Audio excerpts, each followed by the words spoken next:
সিনেমার শুরুতে আমরা দেখি একটা ছেলে তার স্পেসশিপের ভেতরে গাছ লাগিয়ে সেগুলোর পরিচর্যা করছে, কিন্তু তখন হঠাৎ করে তার স্পেসশিপের সামনে একটা মেট্রয়েড চলে আসে আর স্পেসশিপের সাথে ধাক্কা লাগে। এর ফলে তার স্পেসশিপটা ক্র্যাশ হয়ে একটা ছোট্ট প্ল্যানেটে গিয়ে পড়ে, কিন্তু এই প্ল্যানেটে না আছে অক্সিজেন আর না আছে পানি। এখানে কোনো মানুষের পক্ষে সার্ভাইভ করা একেবারেই অসম্ভব ব্যাপার। সে পৃথিবীর সাথে কন্ট্যাক্ট করার চেষ্টা করে, কিন্তু তার কোনো ডিভাইসে কাজ করছিল না। এখন তার পৃথিবীতে ফিরে যাওয়ার সব রাস্তাই বন্ধ হয়ে গেছে। সে হতাশা ও রাগে ফুঁসছিল, তাই সে রাগ করে একটা ছোট্ট নুড়ি পাথর কিক করে দূরে ছুড়ে দেয়। কিন্তু অবাক করা ব্যাপার হলো সেটা আবারও ফিরে এসে তার মাথায় লাগে। সে কিছুই বুঝতে পারছিল না এখানে কি হচ্ছে, তাই সে আবারও সেই পাথরটা কিক করে দূরে ছুড়ে দেয়, কিন্তু সেটা আবারও তার কাছেই ফিরে আসে। আর এটা থেকে সে বুঝতে পারে এই প্ল্যানেটটা অনেক ছোট আর এখন সে এখানে চিরদিনের জন্য আটকা পড়ে গেছে। তাই এখন আর যাই হোক তাকে এখানেই থাকতে হবে এবং বেঁচে থাকার জন্য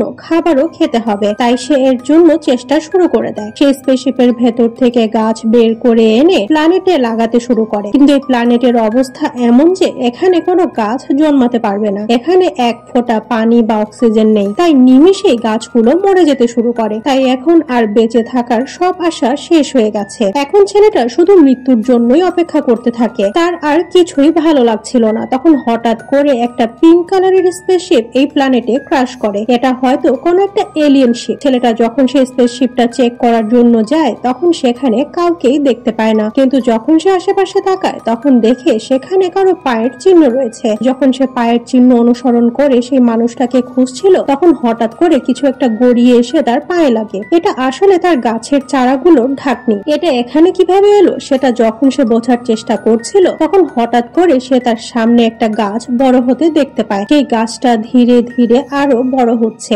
দেখতে দেখতে এই গাছটা তার চোখের সামনে একটা বিশাল আকৃতির গাছে পরিণত হয়। এটা দেখে ছেলেটা যখন ছুটে সেদিকে যায় তখন সে সেখানে গোলাপি রঙের একটা মেয়েকে দেখতে পায়। এই মেয়েটার গায়ের চামড়া থেকে শুরু করে চুল পর্যন্ত একেবারে গোলাপি রঙের। ছেলেটা বুঝতে পারে এটা আসলে মানুষ নয় বরং একটা এলিয়েন। আর এই এলিয়েন মেয়েটা তার পাওয়ারের সাহায্যে ছেলেটার লাগানো গাছগুলোকে এক নিমিষে বিশাল আকৃতির গাছ বানিয়ে দিয়েছে। এটা দেখে ছেলেটা বিশ্বাস করতে পারছিল না। একটা সুন্দর মানুষের মতো দেখতে এলিয়েন যার শুধুমাত্র রং গোলাপি সে তার সামনে দাঁড়িয়ে আছে। আজকের আগে সে এত সুন্দর এবং ইনোসেন্ট মেয়ে এর আগে কখনোই দেখেনি। যখন এরা একজন আরেকজনকে দেখে তখন লজ্জা পেয়ে যায়। তখন এই মেয়েটা এই ছেলেটাকে রেখে ছেলেটার স্পেসশিপের ভেতরে গিয়ে সবগুলো গাছ বের করতে শুরু করে। সে ছেলেটাকে কোনো কিছু জিজ্ঞেস না করে সবগুলো গাছ প্ল্যানেটে লাগিয়ে দিতে শুরু করে। ছেলেটা হতভম্ব হয়ে সবকিছু দেখছিল। এমন সময় এলিয়েন মেয়েটা ইশারা করে তাকে সাহায্য করতে বলে। যখন এলিয়েন মেয়েটা গাছ লাগাচ্ছিল তখন সে ভুল করে ছেলেটার হাত ধরে ফেলে, সেজন্য ছেলেটার লজ্জা পেয়ে ব্লাশ করতে শুরু করে। তখন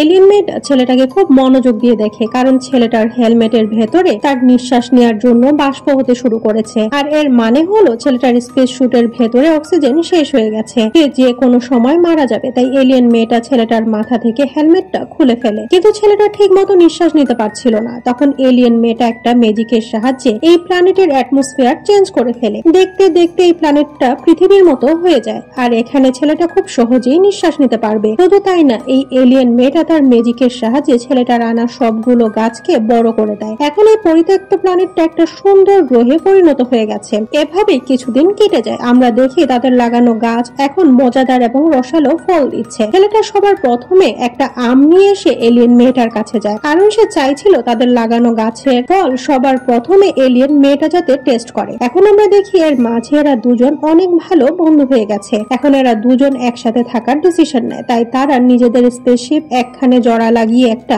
বড় বাসা বানিয়ে ফেলে। আর কিছু সময়ের মাঝে তাদের ঘর আলো করে একটা মেয়ের জন্ম হয়। এই বাচ্চাটা দেখতে মানুষের মতো হলেও তার চুলের রং একেবারে গোলাপি রঙের। আর তাদের ফ্যামিলি তখন কমপ্লিট হয় যখন তাদের ঘরে আরেকটা সন্তানের জন্ম হয়। ছেলেটা অনেক খুশি, কারণ সে পৃথিবীর থেকেও অনেক অনেক দূরে তার নিজের একটা পারফেক্ট ফ্যামিলি পেয়েছে। সে তার ফ্যামিলির সাথে অনেক এনজয় করে আর এরা সবাই মিলে গাছ থেকে আম পেড়ে খায়। এই আম তাদের অনেক প্রিয়। এভাবে তাদের জীবন কাটতে থাকে। কিন্তু ছেলেটার জীবন তখন ওলটপালট হয়ে যায় যখন একদিন সে লক্ষ্য করে তার গোলাপি রঙের এলিয়েন ওয়াইফ ধীরে ধীরে ফিকে হয়ে যাচ্ছে। তার মানে তার বডির কালার গ্রে হয়ে যাচ্ছে। এখন এরা দুজন জানে আসলে এই এলিয়েন মেয়েটার জীবনের শেষ সময় চলে এসেছে। এরা তাদের বাচ্চাদের উপরে এর কোনো প্রভাব পড়তে দেয় না, কিন্তু সব থেকে কষ্ট এই ছেলেটা পাচ্ছিল, কারণ তার পরিবার ধীরে ধীরে শেষ হয়ে যাচ্ছে, তার পার্টনার তাকে ছেড়ে চলে যাচ্ছে। এলিয়েন মেয়েটার শরীরের রং যত ফিকে হয়ে যাচ্ছিল ততই সে আরো দুর্বল হয়ে যাচ্ছিল, আর এর সাথে সাথে তার ম্যাজিক্যাল পাওয়ারও কমে যাচ্ছিল। সে তার পাওয়ারের সাহায্যে প্ল্যানেটকে পৃথিবীর মতো বানিয়েছিল, কিন্তু এখন ধীরে ধীরে সেটা